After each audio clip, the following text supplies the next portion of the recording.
Leo, eu preciso da tua ajuda. O domingo vai jantar aqui a casa uma miúda que me gosta muito e quero tentar de impressioná-la. Vou a cozinhar um prato típico português e ontem tenho comprado os ingredientes, mas tenho um problema. Ela é portuguesa e eu não posso falar bem português. Tu não falas mal, mas há umas coisas que podes corrigir. Olá e bem-vindo de volta ao Portuguese with Leo e a mais uma lição rápida de português. Enquanto falante não nativo de português, a tua língua materna provavelmente influencia a forma como pensas e falas em português, o que talvez leve a que cometas alguns erros ao falar. Se isso acontecer, é perfeitamente normal e faz parte do processo de aprendizagem da língua. Por isso hoje, para acelerar esse processo de aprendizagem, quero falar sobre 7 erros que ouço falantes não nativos cometer muito frequentemente. O primeiro erro é usar o artigo definido o quando se fala dos dias da semana ou do mês. Frases como o domingo vou para casa ou o dia 6 faço anos estão erradas. Aqui temos duas opções. Ou não usamos nenhum artigo e dizemos domingo vou para casa, dia 6 faço anos, ou então usamos a preposição em com o artigo o que dá no. No domingo vou para casa, no dia 6 faço anos. O verbo gostar é um verbo complicado porque funciona de forma diferente dependendo da língua. Se já sabes espanhol ou italiano, é muito provável que digas uma frase do género me gosta muito o português. E se falas inglês ou outra língua germânica, talvez digas algo como gosto muito o português. Infelizmente, ambas estão erradas. A forma correta é gosto muito de português. O primeiro erro, que muita gente comete por causa de influência do espanhol, é achar que o verbo gostar é um verbo reflexivo e dizer me gosta em vez de gosto. Em português, nós gostamos de coisas, ou pessoas, ou momentos, e não são as coisas que nos gostam. Dizemos gosto de ti e não tu gostas-me. O segundo erro, que está presente nos dois exemplos que dei, é o de não usar a preposição de. Em português, o verbo gostar é sempre seguido da preposição de. Por exemplo, gosto da cidade, não gosto da comida, gosto dos vídeos do Portuguese with Leo. Muita gente comete o erro de adicionar a preposição de depois do verbo tentar. Eu tentei de ligar-te, mas não consegui. Isto provavelmente acontece porque em muitas línguas existe uma preposição depois do verbo tentar e, portanto, quem fala essas línguas tem tendência a colocar o de. Em francês, tenter de, essayer de. Em italiano, tentare di, cercare di, provare a. Em inglês, to try to attempt to. Mas em português não precisamos de nada disso. Dizemos só tentar mais verbo. Eu tentei ligar-te, mas não consegui. Ainda sobre adicionar preposições onde elas não existem, em português a forma mais comum do futuro é usando o verbo ir no presente mais o verbo da ação no infinitivo. Por exemplo, amanhã vou viajar. No entanto, muita gente comete o erro de adicionar a preposição a. Amanhã vou a viajar. Isto está errado e provavelmente deve-se à influência do espanhol, em que efetivamente existe a preposição a, mañana voy a viajar, ou do inglês, em que também existe uma preposição, tomorrow I'm going to travel. Aqui, a língua que nos ajuda é o francês. Demain, je vais voyager. Amanhã, eu vou viajar. O uso do pretérito perfeito com o verbo auxiliar costuma ser bastante parecido nas várias línguas românicas. He comido, ho mangiato, j'ai mangé, am mancat.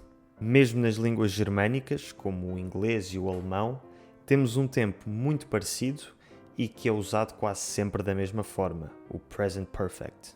I have eaten, ich habe gegessen. Todos estes tempos expressam uma ação que foi concluída algures no passado e constroem-se da mesma forma. Verbo auxiliar haver mais particípio do verbo principal. Em português também temos este tempo verbal, o chamado pretérito perfeito composto, em que usamos o verbo ter como auxiliar, mas o significado é muito diferente. Se eu disser tenho comido, não estou a dizer que comi uma vez no passado. Não estou a dizer I ate ou I have eaten. Aquilo que estou a dizer é que, ultimamente, tenho comido repetidamente. Estou a dizer aquilo que em inglês seria I have been eating. Para dizer algo que aconteceu uma vez no passado e que se concluiu, o equivalente ao inglês I ate ou I have eaten, aí temos de usar o pretérito perfeito simples que não tem verbo auxiliar. Ontem, comi. Ou seja, aqui o erro comum é dizer uma frase do género ontem tenho trabalhado muito, quando na verdade se quer dizer ontem trabalhei muito. Lembra-te, a forma ter mais particípio só se usa para ações que têm acontecido repetidamente ou frequentemente nos últimos tempos e normalmente usa-se com a palavra ultimamente. Ultimamente tenho trabalhado muito. Lately I've been working a lot. Já agora aproveito para te dizer que efetivamente eu tenho trabalhado muito ultimamente e um dos frutos desse trabalho foi o meu guia de gramática portuguesa que podes descarregar gratuitamente seguindo o link na descrição. Neste guia explico os principais temas de gramática portuguesa de forma sucinta e prática. Em português, a regra básica para distinguir palavras femininas de palavras masculinas é que as palavras femininas acabam em A e as palavras masculinas acabam em O. Isto aplica-se à maioria das palavras, mas existem palavras que não acabam nem em A nem em O e outras que, mesmo acabando em A ou em O, não seguem esta regra. É daqui que nascem alguns erros comuns, como dizer ontem foi uma boa dia ou tenho uma problema. Em português as palavras dia e problema são masculinas, apesar de acabarem em A. E como é que resolvemos isto? Felizmente existem alguns padrões que se repetem. As palavras que acabam em A, oma, ema, rama e or são sempre masculinas. O sofá, o idioma, o sistema, o programa, o amor. Aqui as exceções são a cor, a dor e a flor. As palavras que acabam em agem, ad, ici e são sempre femininas. A viagem, a cidade, a superfície, a emoção. Aqui a exceção é o coração. Existem ainda palavras que podem ser tanto masculinas como femininas, dependendo do género da pessoa a que se referem. Aqui estamos a falar sobretudo de profissões ou características das pessoas e normalmente são as palavras que acabam em ante, ente e ista. O estudante, a estudante, o gerente, a gerente, o artista, a artista. Para além destas regras principais, há ainda uma outra palavra que não segue nenhuma regra e aqui o melhor que podemos fazer é decorar o género das palavras cada vez que aprendemos uma palavra nova.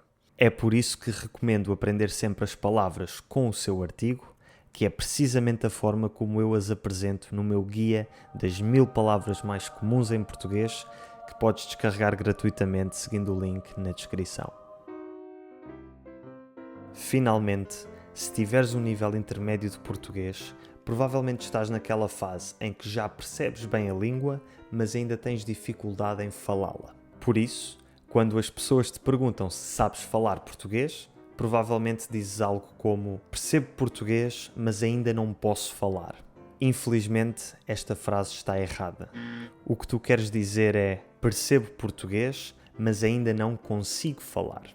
Os verbos poder e conseguir são verbos muito parecidos e noutras línguas românicas ambos têm uma só tradução. Poder em espanhol, potere em italiano, pouvoir em francês e a putea em romeno.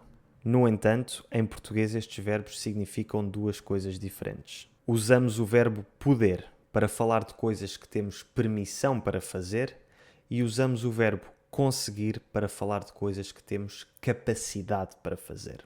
Ou seja, embora ambos signifiquem can em inglês, na verdade poder significa to be allowed to e conseguir significa to be able to. Portanto, se eu disser que posso tocar guitarra, significa que tenho permissão para o fazer. Mas se eu disser que consigo tocar guitarra, significa que tenho capacidade para o fazer, que sei tocar guitarra. Lembra-te, poder, permissão, conseguir, capacidade. Espero que tenhas gostado deste vídeo e que tenhas aprendido alguma coisa nova. Como sempre, muito obrigado aos meus patrons que me apoiam todos os meses e se quiseres mais lições deste género, clica aqui.